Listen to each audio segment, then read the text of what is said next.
Hello everybody! So the last couple of days my Microsoft account was under heavy attack by some unknown Russian hacker group, a Chinese hacker group, but the location was actually coming from the good old US of A.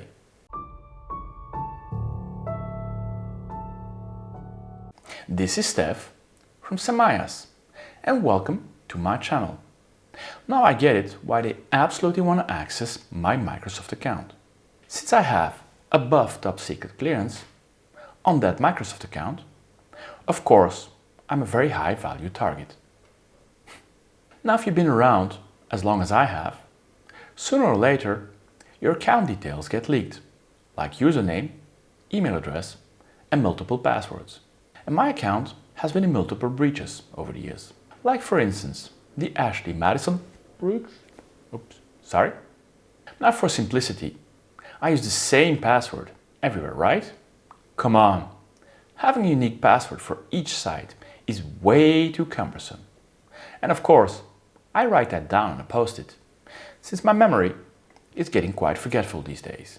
Well, okay, I've actually had a unique password for a very long time.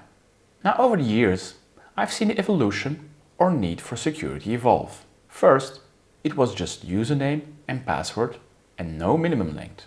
Next, that evolution demanded to have a more complex password with special characters, alphanumeric, etc. There used to be a time that when you wanted to recover a password, they would simply email it to you, meaning they didn't even bother to securely save it.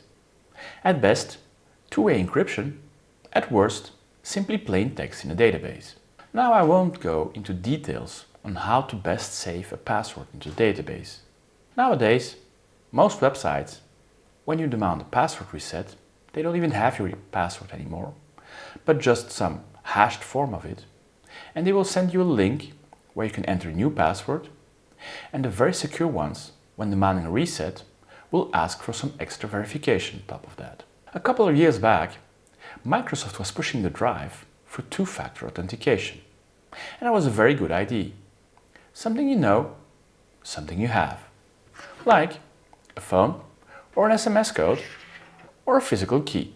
Now SMS over the years have had its issues, like SIM card cloning and even somebody just stealing your SIM through the phone carrier. In general, the first thing you need in order to log on to a website is the username and password. And then you have a second step sometimes to validate as a two-factor. But I guess lately that must have been too difficult for a lot of people.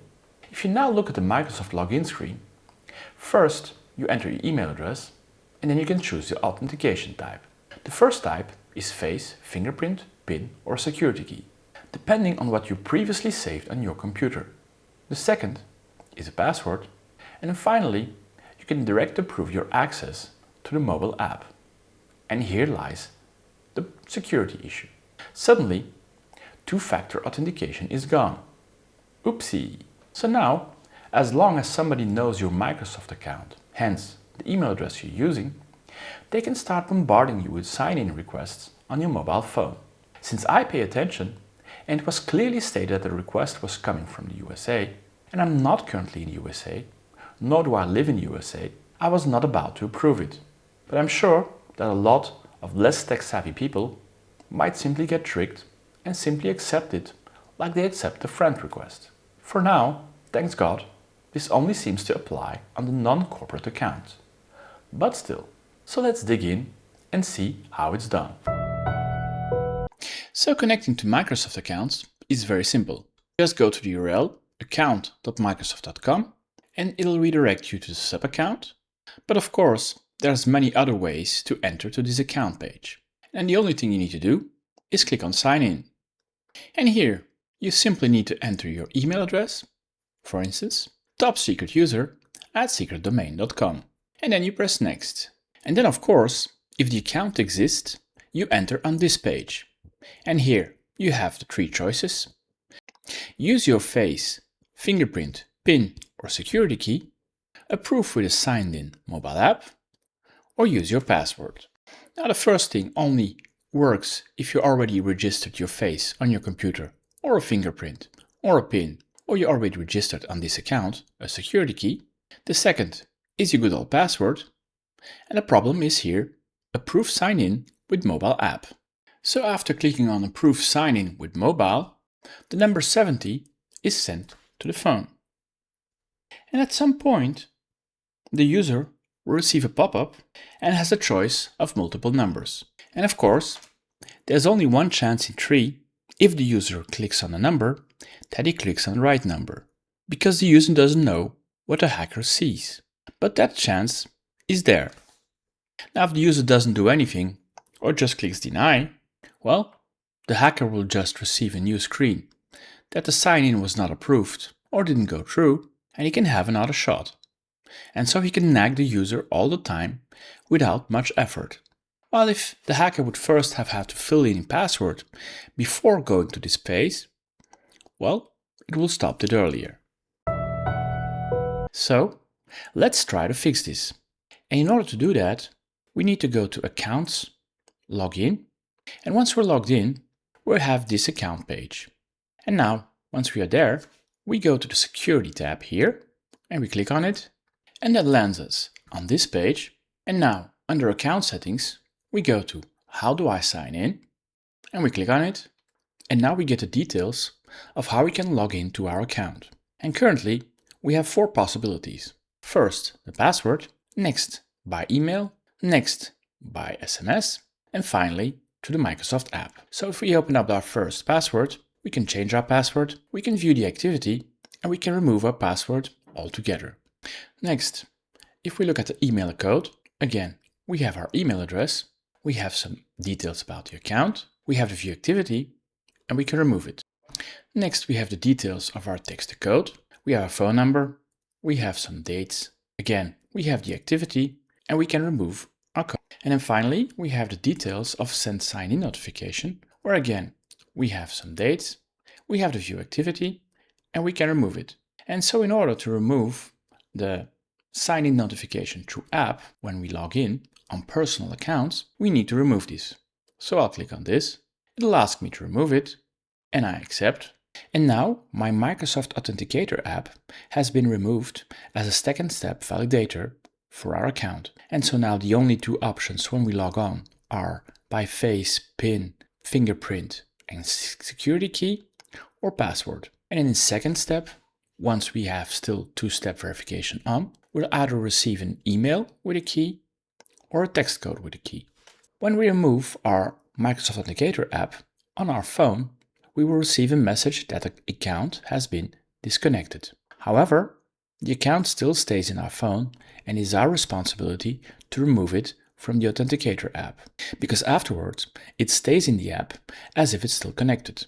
However, it doesn't work anymore since online it's gone. And now the only way to have another Authenticator app is to use another app like Google or some other third-party tool, unfortunately. So again, we're going to add another way to sign in. I'm going to again choose use an app, and now instead of get it now, because it automatically pushes me to the Microsoft Authenticator app, I'll use set up a different Authenticator app. And there I can add a third party. And now I go, for instance, in my Google Authenticator app, I press add, I press scan QR, and I scanned it. And I've added it to my Google Authenticator app. And now on my Google Authenticator app, I need to copy over the code to validate so that both are working. And so, after having added it, as you can see, I have again an Authenticator app, but it isn't exactly the same as before, where I used to have the Microsoft Authenticator app. And so now, when my 2-step is still enabled, when I try to log in, it'll still ask me for a code, but I need to manually go into my Google Authenticator app or another Authenticator app, and I need to type over the code from one side to the other. It's not just clicking anymore. And if somebody wants to hack our account, first they'll need to have our password, and only then a second step will be asked. Which, even though it might seem more cumbersome, from my point of view, it seems much more secure. So I'll give it a shot. I'll try to log out. And so when I try to log in, the UI is slightly different. I again enter my email address and I click next. And here I still have my use face, fingerprint, PIN, security key, or my password, so I go for password. And so I'll enter my password and I'll click next. And now it asks me for a security code from my app and I choose verify. And so as a final response, it asks me whether or not I want to stay signed in or not. And so now I'm again logged in on my account with two-factor authentication, just without the Microsoft app. Okay, this might just be me, but in my opinion, this is the dumbest features they've ever implemented and setting back security for at least 10 years.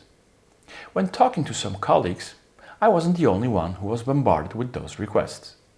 So it might even be scriptable. Now, if you guys enjoy this content, please give it a thumbs up, subscribe to this channel and hit the bell sign. Or leave a comment down below.